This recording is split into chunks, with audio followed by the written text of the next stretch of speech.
তাদের আত্মার মাগফিরাত কামনা করতেছি। আমরা সবসময় এইসব বিষয় নিয়ে প্রতিবাদ করেছি। আজকে জানেন যে 6 জন সমন্বয় যারা ডিবি অফিসে ছিলেন, এটা নিয়ে অনেক বিতর্ক ছিল যে তাদেরকে কি বাধ্য করা হয়েছে কিনা, তাদেরকে কেন ডিবি অফিসে নিয়ে আটকে রাখা হয়েছে। এই বিষয়ে 2-1 জায়গায় আমি কথা বলছি। ও আনঅফিসিয়ালি তারা আমাকে যেটা জানিয়েছেন যে আমি বললাম যে আপনারা চাইলে তো এদেরকে অ্যারেস্ট করতে পারেন, আপনারা তাদেরকে আটকে রাখছেন যে এই অভিযোগ, এই বিষয়ে আপনাদের মন্তব্য কী। তারা আমারে যেটা জানিয়েছেন, তারা বলছেন যে কোটা আন্দোলন তো কোটা সংস্কারের যে আন্দোলন, এইটার জন্য যা যা চেয়েছিলেন সবই দেয়া হয়েছে। মানে যারা এই কোটা আন্দোলনে, কোটা সংস্কারের আন্দোলনে তারা যা চেয়েছিলেন তার চেয়ে দেখা যাচ্ছে যে 95% 93% দেওয়া হয়েছে। মানে ওনারা যা চেয়েছিলেন কোটার বিষয়ে কিন্তু আর কোনো বক্তব্য এখন আর নাই। কোটা বিরোধী আন্দোলনের কোনো কথা এখন আর মাঠে নাই। তারপরও মাঠে মানুষ কেন? তাইলে কোটার পরে যে আন্দোলন চলতে পারে, এটা হচ্ছে কি আমিও বলছি যে এই আন্দোলনে আমাকেও আপনারা সাথে নেন। যদিও সাথে নেন কোনটা, এটা যে এই আন্দোলন করতে গিয়ে যারা নিহত হয়েছেন, যারা আহত হয়েছেন, তাদের এই প্রক্রিয়াতে কার কার দায় আছে, ভুল হয়েছে কিনা, পুলিশ কি এক্সেসিভ ফোর্স ব্যবহার করছে কিনা, পুলিশ কি এই আনআর্ম যারা তাদের ব্যাপারে গুলি করতে পারে কিনা, এগুলা নিয়ে আপনাদের আলোচনা হইতে পারে। বিচারের আমরা আদালতের দ্বারস্থ হইতে পারি।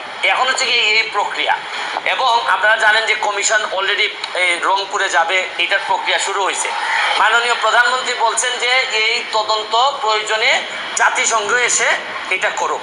আমি এটাকে সাধুবাদ জানাই। এবং আমি আরেকটা কথা বলতে চাই, আপনাদের বিচারের প্রকার জনসাধারণের শৃঙ্খলা নষ্ট এরকম কাজে যদি জড়িত থাকেন, তাইলে তো রাষ্ট্রের এবং সরকারের এটা রক্ষা করতে গিয়ে আবার শক্ত অবস্থানে যাইতে হবে। এর মানে কি দাঁড়াচ্ছে? আমি স্পষ্ট বলছি যে কোটা সংস্কার আন্দোলনে আমরা নিহত হয়েছে, আহত হয়েছে, তাদের ব্যাপারে আইনি ব্যবস্থা নিতে আমরা একমত, আমরা সাহায্য করতে চাই। কিন্তু এই আন্দোলনটাকে যদি আপনারা মনে করেন, যে এখন আপনারা সরকার পতন করবেন, আপনারা মাননীয় প্রধানমন্ত্রীকে কোনোভাবেই দেখতে চান না, তাই এই আন্দোলনে তো আমরা সব একমত না। এটা আমি বারবারই বলছি যে আমি ব্যারিস্টার সুমন, আমি একজন স্বতন্ত্র এমপি হিসাবে আমি তো আমার পতন চাইতে পারি না, কারণ ছাড়া বা আমার বিরুদ্ধে অভিযোগ ছাড়া। এখন সরকার পতন মানে তো আমারও পতন আমি চাই। কারণ প্রশ্ন হচ্ছে কি, কোটা আন্দোলনের জন্য আসছিলেন, আপনারা সফল হয়েছেন এবং এটা মানতে বাধ্য হয়েছে সবাই, এটা আদালতের মাধ্যমেই আসছে। এখন আপনারা বিচার চাইতে পারেন যে কোন কোন জায়গায় অন্যায় হয়েছে। এবং আমি আপনাদের মাধ্যমে আরেকটা কথা বলতে চাই, আপনারা জানেন যে ডিবির যিনি হারুন সাহেব ছিলেন, এই যে হাইকোর্ট তাকে নিয়ে একটা কথা বলছে যে তামাশা, আপনি জাতির সাথে এটা তামাশা। এরপরে কিন্তু সরকারের একটি, আমার কাছে মনে হচ্ছে এটি ভালো দিক যে পরের দিনই কিন্তু তাকে এখান থেকে সরাই দেওয়া হয়েছে। আমি মাননীয় প্রধানমন্ত্রীর কাছে আমি একটা দাবি জানাবো, এটা মনে করি যে আমি সাধারণ ছাত্রের পক্ষে আমি দাবিটা জানাইতে চাই।